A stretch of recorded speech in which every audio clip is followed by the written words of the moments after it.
Hello students, how are you all? I hope you all are good and doing great in your studies. Today we will start with part number 4 of the chapter 5 and the name of the chapter is acid, bases and salt. आज हम कौन सा part कर रहे हैं? अपने chapter का 4th part कर रहे हैं and probably this one is the last part of the chapter. Okay, in the previous video we have discussed about acids, bases and salts. Today we will discuss about neutralisation. Neutralisation क्या होता है इसके बारे में पढ़ेंगे. और neutralisation अगर हम पढ़ रहे हैं तो हमारी एवरीडे लाइफ में वो कहाँ यूज होता है, तो हम ये वाली चीज भी पढ़ेंगे. ठीक है. Then what is the definition of neutralisation. Neutralisation क्या होता है वो पढ़ते हैं. The reaction in which an acid react with base to form a salt and water. क्या होता है एक ऐसे रिएक्शन जिसके अंदर हम एसिड को किसके साथ रिएक्ट करवाएंगे, बेस के साथ में. बेस के साथ जैसे ही आप एसिड को रिएक्ट करवाओगे तो क्या बन जाएगा, सोल्ट्स बनेंगे और वाटर बनेगा. ठीक है. एग्जाम्पल देख लेते हैं. पहले रिएक्शन देखते हैं. क्या करवाया हमने, पहले एसिड को किसके साथ रिएक्ट करवाया, बेस के साथ रिएक्ट करवाया. तो वो क्या किस में कन्वर्ट हो गया, हमारे सॉल्ट्स में कन्वर्ट हो गया और वाटर में कन्वर्ट हो गया.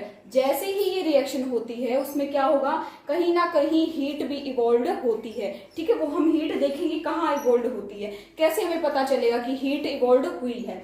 देखो एग्जाम्पल देखते हैं किसका. अगर मैंने एक बेस ले लिया, बेस कौन सा लिया है मैंने, सोडियम हाइड्रोक्साइड. सोडियम हाइड्रोक्साइड मैंने एक बेस ले लिया. उसके बाद मैंने एसिड कौन सा लिया है, हाइड्रोक्लोरिक एसिड, एक एसिड ले लिया. तो इन दोनों को जैसे ही मैंने रिएक्ट करवाया तो क्या बनेगा जाकर वहां, सोडियम क्लोराइड, जो कि किसका फॉर्मूला होता है, कॉमन सोल्ट, नमक का फॉर्मूला होता है सोडियम क्लोराइड. तो ये हमारा सोल्ट बन गया है और साथ में क्या निकला हमारा, पानी. पानी H2O होता है और साथ में क्या निकलेगी, हीट भी निकलेगी. ठीक है. इसको देखते हुए हम एक एक्टिविटी करते हैं. एक्टिविटी में मैंने क्या किया, मैंने एक टेस्ट ट्यूब ली. टेस्ट ट्यूब के अंदर मैंने क्या डाला, हाइड्रोक्लोरिक एसिड जो HCl होता है वो मैंने डाला. कितना ml लिया मैंने, उसको सिर्फ 5 ml लिया. एक टेस्ट ट्यूब ली, उसके अंदर 5 ml मैंने क्या डाला, हाइड्रोक्लोरिक एसिड. हाइड्रोक्लोरिक एसिड जो होता है उसका कलर कैसा होता है, वो कलरलेस सॉल्यूशन होता है. उसके बाद मैंने क्या लिया, अपना फिनोल्फिलीन जो इंडिकेटर होता है उसकी 2-3 ड्रॉप्स ली और उसको किसमें डाल दिया, मैंने अपने टेस्ट ट्यूब में डाल दिया. टेस्ट ट्यूब में जैसे ही मैंने 2-3 ड्रॉप फिनोल्फिलीन इंडिकेटर की डाली तो क्या हुआ, कोई भी कलर चेंज नहीं हुआ. क्यों कलर चेंज नहीं हुआ, क्योंकि जो फिनोल्फिलीन इंडिकेटर होता है उसमें अगर मैं कोई एसिड डालती हूं तो वो कलरलेस सॉल्यूशन प्रोड्यूस करता है. ठीक है. कोई कलर प्रोड्यूस नहीं करता है. तो इसका मतलब यहाँ कैसा कलर रहेगा, कलरलेस, कोई भी कलर होगा ही नहीं. ठीक है. उसके बाद मैंने क्या किया, उसके बाद मैंने डाला, फिर मैंने देखा कोई कलर हुआ ही नहीं क्योंकि वो एसिड था. अब मैं क्या लूंगी, एक बेस लूंगी. बेस मैंने कौन सा लिया है, सोडियम हाइड्रोक्साइड. सोडियम हाइड्रोक्साइड को मैंने किसमें लिया, एक ड्रॉपर लिया. ड्रॉपर के अंदर मैंने क्या डाला, सोडियम हाइड्रोक्साइड को लिया. उसके बाद मैं क्या करूंगी, उसके अंदर जो हमारा सॉल्यूशन जो था, हमारा टेस्ट ट्यूब जिसके अंदर क्या था, एक तो HCl था. उसके बाद मैंने क्या डाला था, फिनोल्फिलीन डाला था. अब मैं क्या डालने वाली हूँ, सोडियम हाइड्रोक्साइड. सोडियम हाइड्रोक्साइड जैसे ही मैंने डाला, कुछ बूंदे डालना शुरू किया, फिर मैं उसको मिलाती गई, फिर डाली, फिर मिलाती गई, फिर डाली, फिर मिलाती गई. थोड़ी देर के बाद एक ऐसे पॉइंट पर आकर के इसका कलर कैसा हो जाएगा, लाइट पिंक. वो लाइट पिंक कलर किसकी वजह से आया है, सोडियम हाइड्रोक्साइड.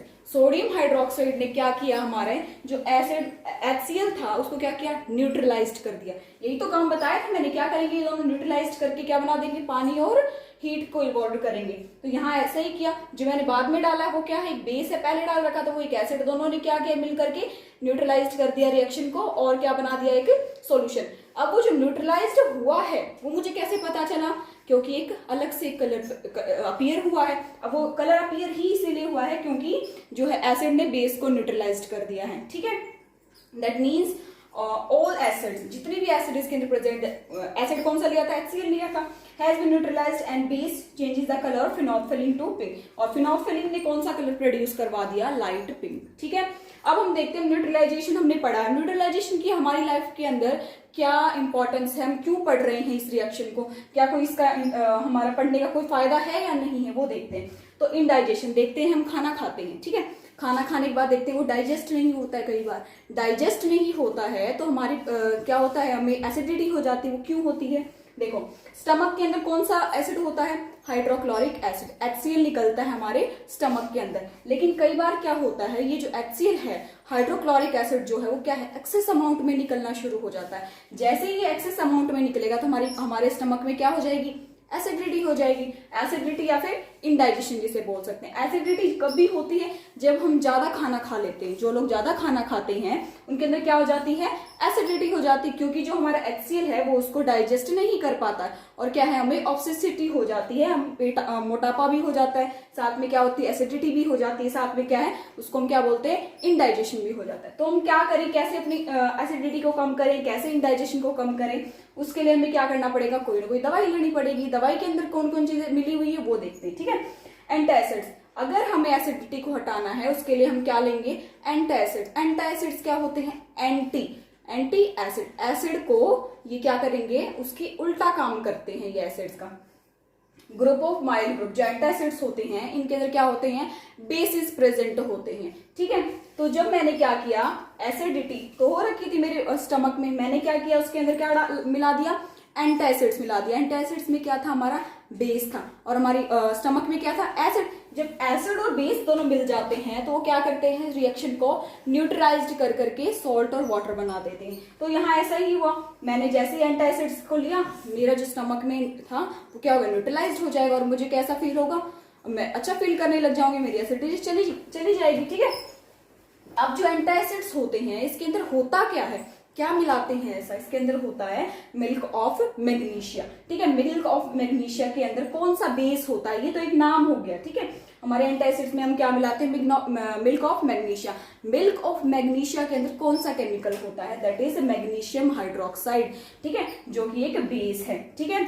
ऐसे ही हम और कौन सा एंटासिड यूज कर सकते हैं, बेकिंग सोडा। जो बेकिंग सोडा होता है वो क्या होता है, उसके अंदर कौन सा हमारा केमिकल होता है, सोडियम हाइड्रोजन कार्बोनेट, ठीक है। Sodium hydrogen carbonate baking soda के अंदर होता है, ये भी एक बेस है। जब हम हमारी बॉडी के अंदर इसको लेते हैं, एसिड्स जहां प्रेजेंट होते हैं, इन दोनों को क्या कर देता है, लास्ट में न्यूट्रलाइज कर देता है। अब देखते हैं आंट स्टिंग, जो हमारी चींटी होती है, चींटी का जो डंक होता है उसके अंदर कौन सा एसिड, हमें जैसे वो काट लेती है तो हमें दर्द क्यों होता है, ऐसा क्या होता है हमारे उसके अंदर, उसके डंके के अंदर, स्टिंग के अंदर क्या होता है जिससे हमें दर्द होता है, उसके अंदर फॉर्मिक एसिड होता है। जैसे ही वो हमें काटती है, हमारा जो फॉर्मिक एसिड वो क्या करेगा, बॉडी के अंदर चला जाएगा। जैसे ही बॉडी के अंदर जाएगा हमें क्या होगी, इरिटेशन होगी, अच्छा फील नहीं होगा, दर्द होगा।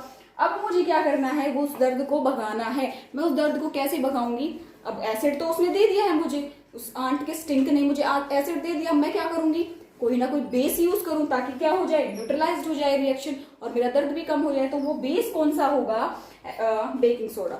बेकिंग सोडा के अंदर कौन सा केमिकल होता है, सोडियम हाइड्रोजन कार्बोनेट। तो मैंने बेकिंग सोडा जैसे ही उस पर रगड़ा, जैसे ही उस पर रब करोगे आप क्या हो जाएगा, न्यूट्रलाइज्ड हो जाएगी। ऐसे अगर मैं कैलामाइन सॉल्यूशन को लगाती हूँ तो भी वो क्या करेगी, न्यूट्रलाइज कर देगी, ठीक है। कैलामाइन सॉल्यूशन के अंदर कौन सा हमारा केमिकल होता है, जिंक कार्बोनेट। कैलामाइन सॉल्यूशन के अंदर कौन सा होता है, जिंक कार्बोनेट, ठीक है। अब हम आते हैं सॉइल ट्रीटमेंट के। हमारी जो खेत होते हैं उसके अंदर क्या होता है, देखते हैं जो हमारी सॉइल होती है कई बार क्या करती है, वो ज्यादा एसिडिक भी हो जाती है, कई बार ज्यादा बेसिक हो जाती है। इसकी वजह से जो हमारे सॉइल होती है, जो हम प्लांट्स को उगाते हैं, प्लांट्स क्या है, अच्छे से नहीं उगते हैं, कुछ प्लांट्स के पत्ते खराब हो जाते हैं, कुछ के अच्छे से उग नहीं पाते हैं, कुछ फ्लावर नहीं प्रोड्यूस कर पाते। वो क्यों होता है, क्योंकि जो हमारी सोइल है उसके अंदर क्या है, या तो ज्यादा बेसिक है या फिर वो ज्यादा एसिडिक है, ठीक है। अगर सोइल एसिडिक है तो मैं क्या करूंगी, अब मुझे कुछ ना कुछ बेस मिलाना पड़ेगा। अगर एसिड प्रेजेंट है तो मैं क्या करूंगी, बाहर से एक एसिड मिला दूंगी रिएक्शन को न्यूट्रलाइज करने के लिए। तो जो सोइल एसिडिक थी मैंने इसमें बेस मिला दिया क्विकलाइन। क्विकलाइन को क्या बोलते हैं, ये तो एक क्या हो गया, कॉमन नेम हो गया इसका, ठीक है। अगर मैं इसकी केमिकल नेम की बात करूं तो केमिकल नेम क्या होता है क्विकलाइन का, कैल्शियम ऑक्साइड। ऐसे अगर मैं बेस स्लेक लाइन मिला देती हूँ, स्लेक लाइन का जो कॉमन नेम है ये, तो इसका केमिकल नेम क्या है, कैल्शियम हाइड्रोक्साइड, ठीक है। मैं इन दोनों को मिला सकती हूँ एज ए बेस। ये क्या करेंगे, रिएक्शन को जाकर के न्यूट्रलाइज कर, जो हमारी सॉइल है जो एसिडिक हो चुकी है उसको ठीक कर देगा ये, ठीक है। अगर सॉइल बेसिक है, अगर उसमें बेस ज्यादा है तो मैं क्या करूंगी, एसिड मिलाऊंगी उसके अंदर। एसिड कौन सा मिला सकती हूँ मैं, जो हमारे घरों में ऑर्गेनिक वेस्ट जो बनता है, उस ऑर्गेनिक वेस्ट को हम क्या करते हैं, डिकम्पोस्ट करवाते हैं। डिकम्पोस्ट करवाने के बाद वो क्या बन जाता है, खाद बन जाती है, मैन्योर बन जाता है, कंपोस्ट बन जाता है। उसको हम क्या करेंगे, अपनी जो सॉइल है उसके अंदर मिला देंगे। सॉइल के अंदर मिलाते क्या हो जाएगी, हमने क्या मिला, एसिड, पहले से बेस प्रेजेंट था, अब क्या हो गया, जो रिएक्शन थी वो न्यूट्रलाइज हो गई है, ठीक है। न्यूट्रलाइज होने के बाद हमारी जो सॉइल है वो क्या है, अच्छी हो जाएगी, ठीक है। ऐसे हम इसको क्या है, सॉइल को अपनी को ठीक कर सकते हैं। हम देखते हैं फैक्ट्रीज जो होती है हमारे आसपास, वो फैक्ट्रीज क्या करती हैं, वो जो अपना वेस्ट निकालती हैं उसके अंदर बहुत सारे एसिड्स होते हैं। अब हम उन एसिड को देखते हैं, जो फैक्ट्रीज होती हैं वो डायरेक्टली जो पानी निकालती हैं जिसके अंदर एसिड्स प्रेजेंट होते हैं, वो क्या करती है डायरेक्टली जो हमारे आसपास हमारी रिवर है, कोई पॉन्ड है या फिर कोई लेक वगैरह है उसके अंदर मिला देते हैं। तो पानी जो है उसके अंदर मिलने के बाद क्या हो जाएगा, खराब हो जाएगा। वो जो पानी जो एसिडिक पानी जो है, वाटर है, वो क्या करेगा, जो उसके अंदर फिशेज हैं, एक्वेटिक एनिमल्स हैं, उनको क्या करेंगे, हार्म करेंगे, उनको किल कर देंगे, उनको मार देंगे। तो हम क्या करें, फैक्ट्रीज को क्या करना चाहिए, अपना जो ये वेस्ट है निकालने से पहले इसको क्या है, ट्रीट करना चाहिए। ट्रीट, क्योंकि एसिड पहले से प्रेजेंट है तो हमें क्या मिलाना होगा उसके अंदर, इनको बेस मिला करके उसको रिएक्शन को क्या कर देना है, न्यूट्रलाइज कर देना है, ताकि वो जो पानी है वो क्या हो जाए, ज्यादा ठीक ना हो तो कुछ ठीक हो जाए, ताकि वो हार्म ना कर पाए किसी को। ठीक है, तो इनको क्या करना चाहिए, फैक्ट्री वेस्ट का समझ में आ गया है आपको, कैसे रिएक्शन को न्यूट्रलाइज कर सकते हैं। ठीक है, तो ये थी हमारी neutralisation process. Students, you will write these notes in your practice notebook and read this chapter from your book. Okay, thank you students.